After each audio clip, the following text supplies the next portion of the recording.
September 1943, Finschhafen, New Guinea.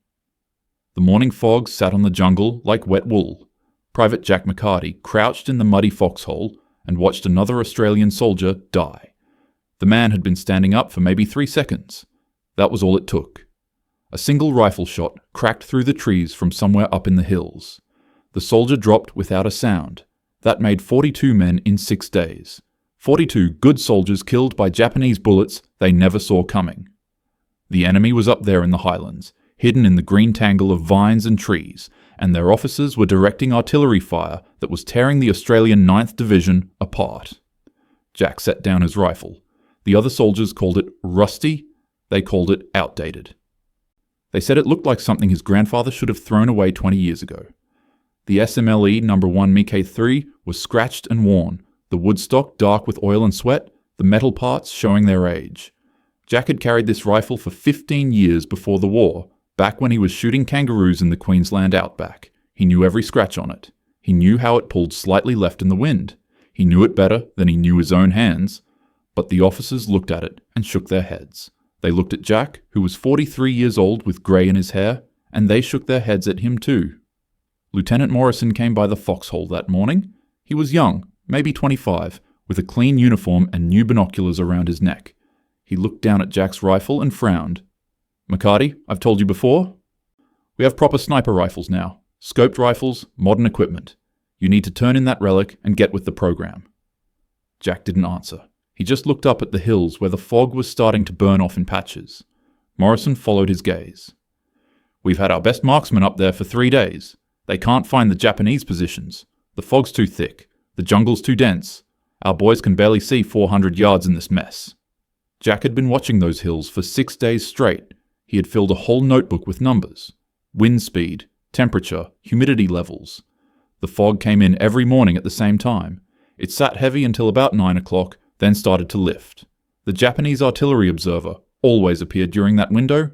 Always. Jack had timed it with his pocket watch. The enemy officer would step into a small clearing for somewhere between 4 and 7 seconds, just long enough to signal coordinates to his gunners. Then he would vanish back into the green. That officer had been calling in artillery strikes that killed dozens of men. The Australian counter-battery fire couldn't touch him. Nobody could even see him clearly enough to shoot back. The younger snipers had tried. They had the new rifles with the fancy scopes. They had the training from the schools in Australia. They set up positions at 300 yards, then 400 yards. They waited in the fog with their fingers on triggers. But the jungle ate their bullets. The humidity made their calculations wrong. They were shooting at ghosts. One of them, a corporal named Stevens, had been so sure of himself. He had shown Jack his rifle like it was a prize. 4-power scope, McCarty. German glass. I can drop a man at 500 yards easy. But Stevens had been out there for 2 days and hadn't hit anything except trees. The Japanese officer kept appearing, kept signalling, kept killing Australians with his artillery. Jack tried to explain it to them. He tried to show them his notebook with all the calculations. The humidity here was 85%. That changed everything. The air was so wet that bullets dropped differently. The standard charts they learned in training were worthless. Jack had spent 15 years shooting in the Australian heat. He understood how moisture grabbed at a bullet. He knew how to adjust for it, but the young snipers just laughed. Stevens had actually laughed right in his face. "Bush shooting kangaroos is different from combat, old man. This is modern warfare. It takes proper training and proper equipment." Captain Williams was the worst. He had come all the way from Sydney with his books and his theories. He gathered the snipers together and drew diagrams in the dirt. "The problem is visibility," he said, like he was teaching children. "We need to wait for clear conditions. We need to get closer to the Japanese positions. We need more men with scopes." Jack had raised his hand. "Sir, the problem isn't the distance or the fog. It's understanding how to shoot through it." Williams had stared at him like he was stupid. "McCarty, you can't shoot through fog? That's impossible. The moisture disperses your aim. Everyone knows that." The other snipers had nodded. They all agreed with the captain. Jack was just an old bushman who didn't understand modern military science. But Jack kept watching. He kept taking notes. Every morning the Japanese officer appeared in that same small clearing. It was 800 yards away. Jack had pasted out on a map. 800 yards through jungle fog that the other snipers said made shooting impossible. But Jack had made impossible shots before. He had dropped kangaroos at 700 yards in desert heat shimmer that made the air dance like water. He had adjusted for wind that changed direction 3 times before his bullet landed. He knew something the experts didn't know. He knew that fog wasn't solid. It had thin spots. It moved, and if you understood the patterns, if you watched long enough, you could see through it for just a moment. Just long enough. That night, Jack sat in his foxhole and did the mathematics. The .303 British round dropped 127 inches at 800 yards in normal conditions. But these weren't normal conditions. The humidity would add another 12% of drop. The morning crosswind from the ocean was steady at 8 miles per hour, which meant 23 inches of drift. He would need to aim almost 11 feet high and 2 feet to the left. His SMLE didn't have a fancy scope, but it didn't need one. Jack had been making these calculations in his head since he was 16 years old. The Japanese officer exposed himself for 4 to 7 seconds every morning. That was enough time for one shot. Just one. And Jack was certain of something that made his hands steady as he cleaned his rifle in the dark. Those 4 to 7 seconds were about to change everything the experts thought they knew about shooting in the jungle. Jack started working on his rifle the next morning. He had a small metal file that he kept in his pack. It was old and worn smooth from years of use. He sat on his bedroll and carefully filed down the rear sight. Just a tiny bit. 1 millimeter at a time. The standard sight was made for normal air, normal humidity, but New Guinea wasn't normal. The air here was so wet you could practically drink it. Jack filed away metal so small you could barely see the difference, but he could feel it with his fingers. He was making the sight sit lower by exactly 3 millimeters. That would help him aim higher without thinking about it. It took him 4 hours to get it perfect. Then he went looking for ammunition. The standard military loads used 37 grains of powder. Jack needed more power to push through the heavy air. He found a quiet spot behind the supply tent where nobody would ask questions. He had saved empty brass casings for weeks. Now he carefully poured powder into each one. 42.3 grains. He had done the math 3 times to be sure. Too much powder and the rifle would kick so hard it might hurt him. Too little and the bullet would drop short. He measured each load on a tiny brass scale he had carried from Australia. The scale was so sensitive it could measure the weight of 3 grains of rice. He made 24 perfect rounds, each one identical to the last. Jack had also found something else. A dead Japanese soldier had been carrying binoculars with cracked lenses. The other Australians left them in the mud, but Jack picked them up. One lens was shattered, but the other was perfect. Clear German glass. He carefully removed it from the broken binoculars using his knife. Then he carved a small groove in his rifle's wooden stock, right in front of where his eye would be. The lens fit perfectly. It wasn't a proper scope, but it gave him just enough magnification to see through the thin spots in the fog. He wrapped it in place with wire from a field telephone. It looked terrible. It looked like something a child made. But when Jack looked through it, he could see things the naked eye missed. His notebook was almost full now. 6 days of weather patterns. 6 days of watching that Japanese officer appear and disappear like a ghost. Jack had written down the exact time every morning. 8:43, 8:45, 8:47. Never before 8:30. Never after 9 o'clock. The pattern was solid as stone. He had also sketched the clearing where the officer stood. It was 22 feet wide and maybe 30 feet deep. A gap in the jungle canopy where a tree had fallen. The officer always stood on the left side, near a dead stump. Always. Jack had marked the stump in his notebook with an X. The morning of the big offensive arrived. Jack woke before dawn and checked his modified rifle one last time. The officers had told everyone to stay in position. No unauthorized shooting. No giving away their locations.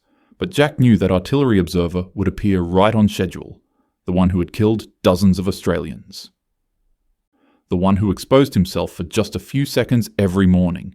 If Jack didn't take the shot now, that officer would direct fire that would slaughter men during the attack. Maybe hundreds. Jack moved through the pre-dawn darkness to the position he had picked out days ago.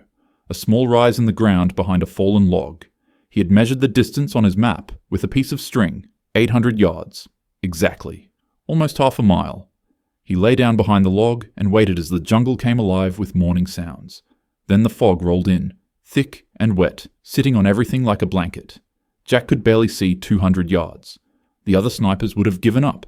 They would have said it was impossible, but Jack watched through his scavenged lens and waited for the patterns he had studied for 6 days.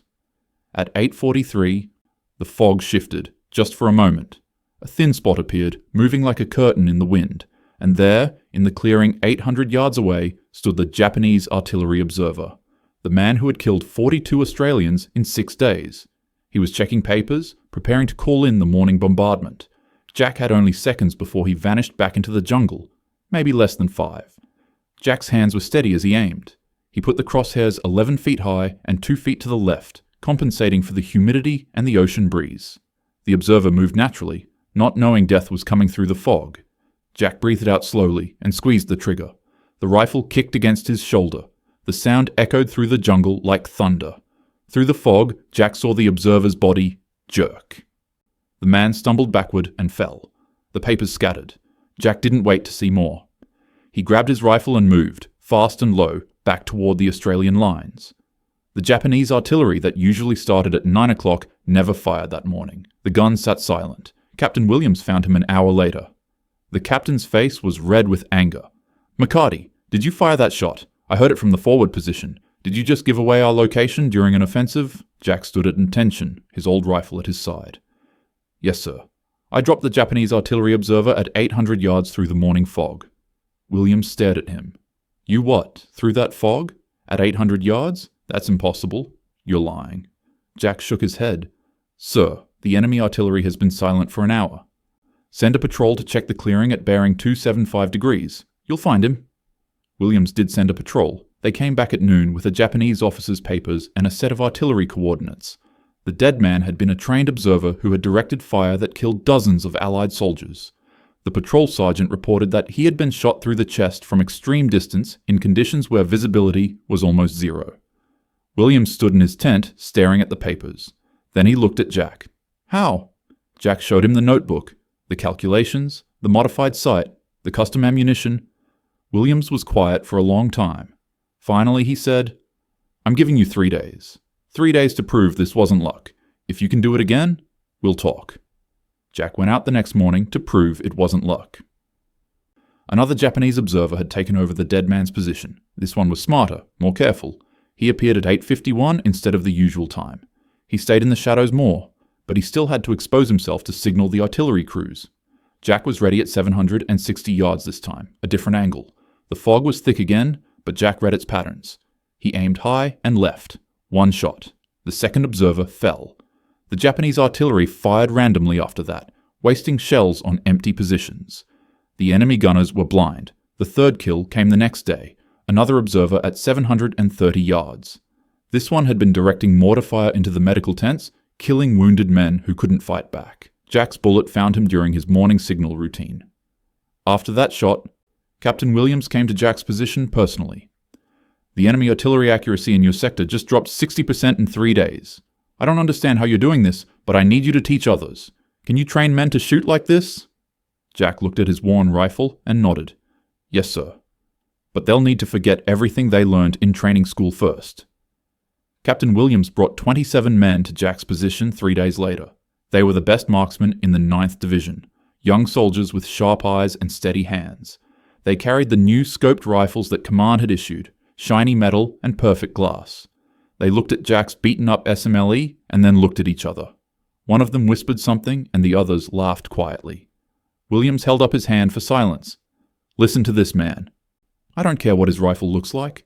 In the past week, he's eliminated 3 Japanese officers at ranges beyond 700 yards in conditions where our best snipers couldn't hit targets at 400. The enemy artillery in his sector has gone from killing 40 men a day to maybe 6. That's an 85% reduction, so shut up and learn." Jack spread out his notebook on the ground. The pages were dirty and wrinkled, covered in numbers and sketches. "Before I came here," he said, "what was your hit rate past 400 yards? A corporal named Stevens spoke up. "In this jungle, maybe 40% on a good day. The fog and humidity throw everything off." Jack nodded. "I'm hitting at 73% past 600 yards. The difference isn't the rifle. It's understanding the air." He showed them his calculations. How to measure humidity with a wet cloth and a watch. How the moisture changed bullet drop by 12%. How to read fog patterns by watching smoke from cooking fires. How to time enemy movements and find the patterns that everyone else missed. The training took 2 weeks. Jack showed them how to load their own ammunition with the extra powder charge, 42.3 grains instead of 37. He taught them to file their sights down by tiny amounts. He made them keep notebooks just like his, writing down every shot, every miss, every condition. Some of the men hated it. They wanted to just shoot and kill the enemy, but Jack made them understand that shooting in the jungle wasn't like shooting on a range back home. The jungle was alive. It breathed moisture and heat. It moved the air in strange ways. You had to learn its patterns like you would learn to read a person's face. The numbers started changing fast. Before Jack's methods spread through the division, Australian snipers were firing an average of 400 rounds to kill one enemy officer or observer.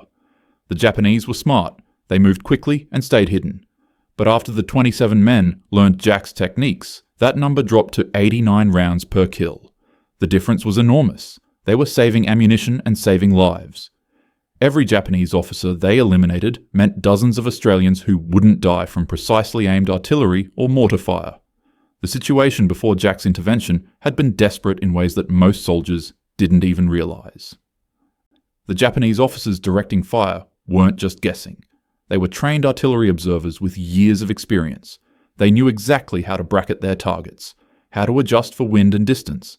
They would watch the Australian positions through binoculars and call in strikes with terrifying accuracy. An Australian unit would set up a machine gun nest, and within 20 minutes, Japanese mortars would land right on top of it. 15 or 20 men would die in seconds.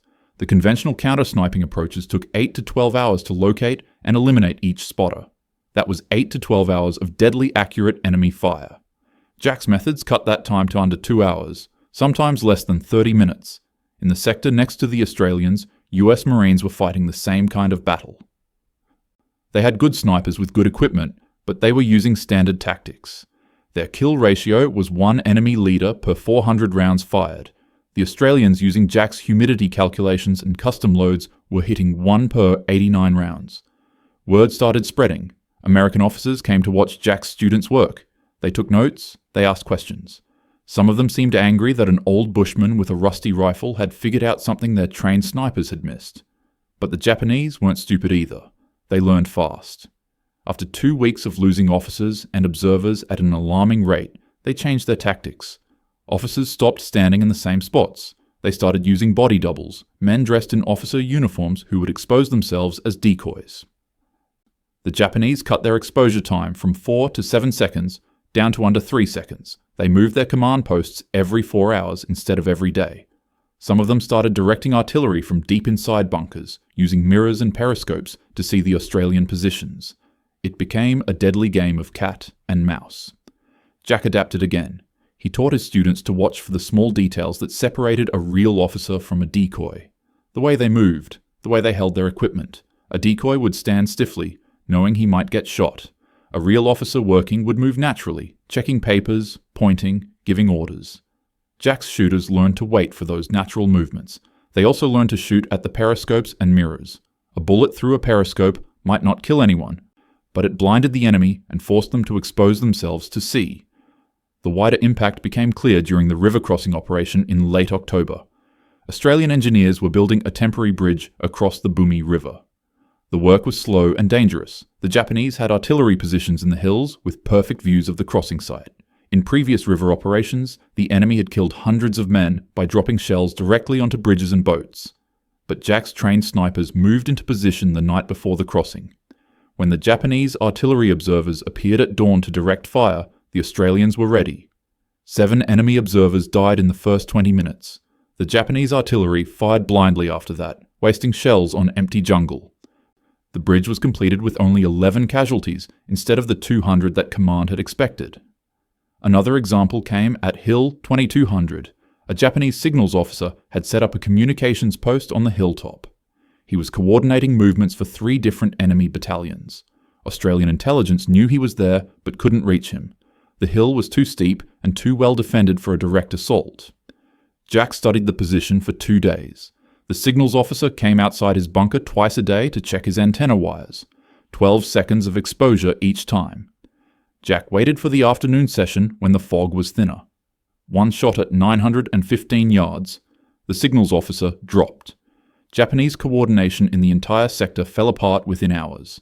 Units stopped getting orders.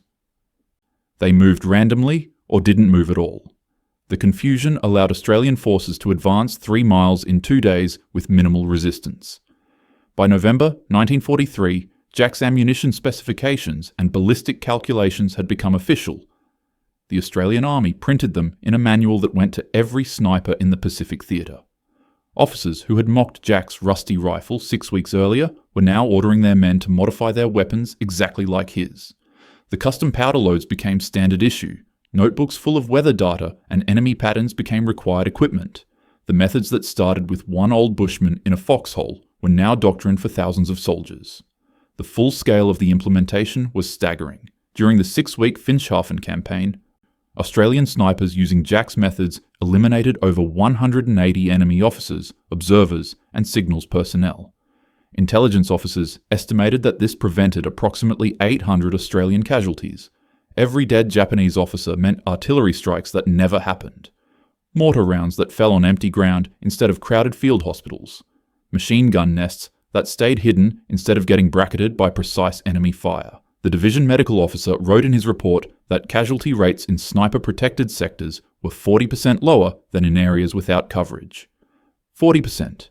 That was hundreds of young men who went home to their families instead of dying in the jungle mud because an old kangaroo hunter understood what the experts had refused to learn. The war in the Pacific continued for another 2 years after Finschhafen, but Jack McCarty's methods had already changed how snipers fought in the jungle. The calculations he had worked out in his dirty notebook became the foundation for something much bigger. By 1944, every Australian sniper training course in the Pacific included a full week on environmental ballistics. Instructors taught young marksmen how to measure humidity with wet cloth, how to calculate bullet drop in tropical air, how to read fog patterns and time enemy movements. They called it McCarty's method in the training manuals, though most of the students never knew who McCarty was, or that he had figured it all out with a rusty rifle and a kangaroo hunter's patience. The Australian Army kept using Jack's modified ammunition specifications until the early 1960s. The 42.3 grain powder charge became standard for jungle operations. Engineers tested it and found that Jack's math had been perfect. The extra powder gave just enough velocity to punch through heavy, humid air without creating too much recoil or wearing out rifle barrels too quickly. When the military finally switched to new rifles and new cartridges, they still used Jack's principles about adjusting for moisture and temperature.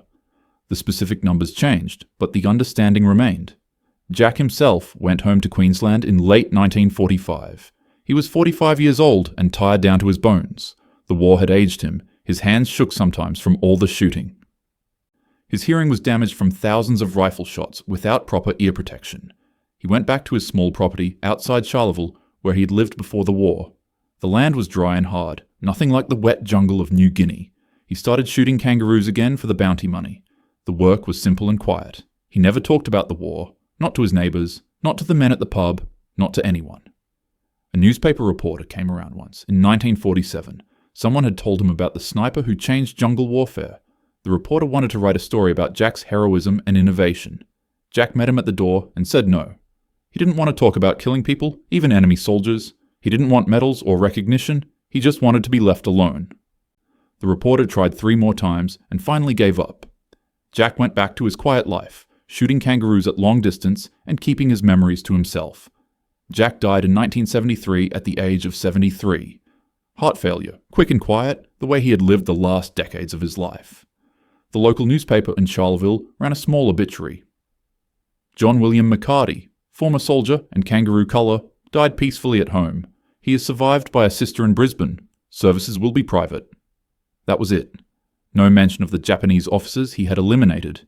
No mention of the 800 Australian lives his methods had saved. No mention of how he had revolutionized sniper warfare in tropical environments. Just a quiet death in a quiet town. His property went to his sister, who sold everything in an estate sale. Most of it was worthless. Old furniture, worn tools, a rusty SMLE rifle that nobody wanted, but there was also a wooden box full of notebooks. 12 of them, filled with dense handwriting and calculations. The estate sale buyers didn't know what to make of them. They almost threw them away. But someone noticed the dates. 1943, 1944, New Guinea. The notebooks ended up with a military history collector who recognized what they were. In 1981, The Australian War Memorial in Canberra received a donation, Jack's handwritten ballistics notebook from the Finschhafen campaign.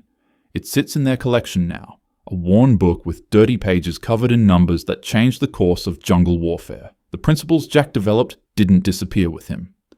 The Australian Special Air Service Regiment, the country's elite special operations unit, still teaches his environmental ballistics concepts in their sniper courses.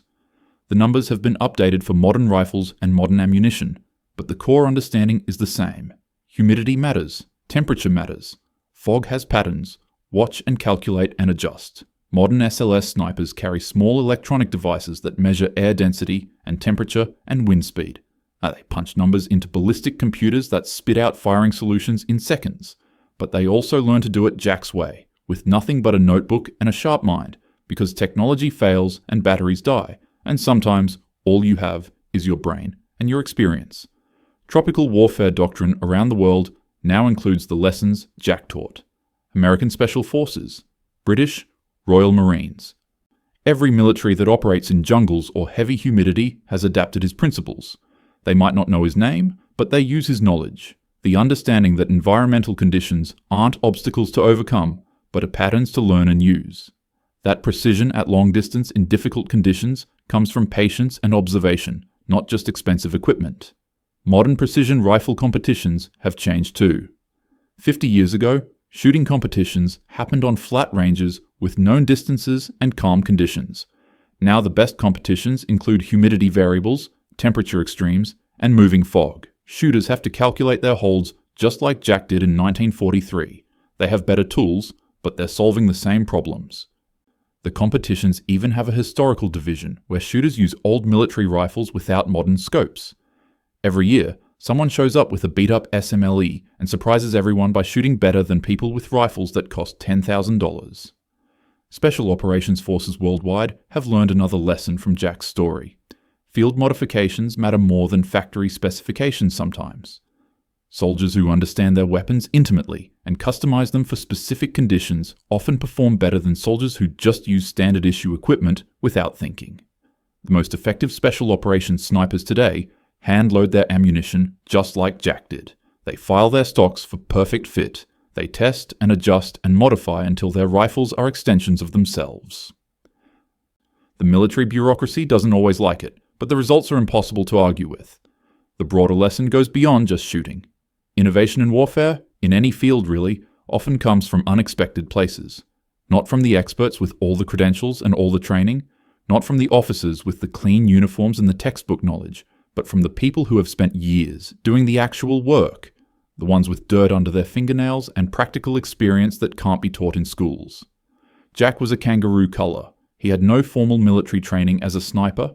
He had no engineering degree. He just understood ballistics from 15 years of making difficult shots in difficult conditions. When the experts said something was impossible, he knew it wasn't because he had already done harder things. That pattern repeats throughout history. The mechanic who fixes a design flaw that engineers missed, the factory worker who invents a better process, the farmer who develops a new technique that scientists said couldn't work. Real innovation often starts with someone who isn't supposed to know better, looking at a problem and seeing what the experts are blind to. Jack saw patterns in the fog because he watched patiently while others rushed to shoot. He calculated for humidity because he had felt it ruin his shots for years and learned to compensate. He succeeded where trained snipers failed because he brought different knowledge to the same problem. The contemporary challenge remains the same. How do we recognize valuable innovation when it comes from unexpected sources? How do we overcome institutional resistance to new ideas? How do we balance respect for expertise with openness to field experience? The military learned these lessons slowly and at great cost. 42 men died before anyone took Jack seriously. How many more could have been saved if officers had listened to him on day one instead of mocking his rusty rifle? The rifle they dismissed as outdated and rusty dropped more enemy officers than any other weapon in the New Guinea campaign. Not because it was advanced, not because it was modern, but because the man behind it understood what others refused to learn.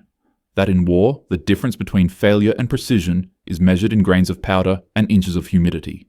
And that sometimes the person who knows the least about the rules is the one who knows the most about what actually works. Jack's notebook sits in that museum now. A reminder that wisdom doesn't always come with credentials, and that the most powerful innovations often start with someone everyone underestimated doing something everyone said was impossible.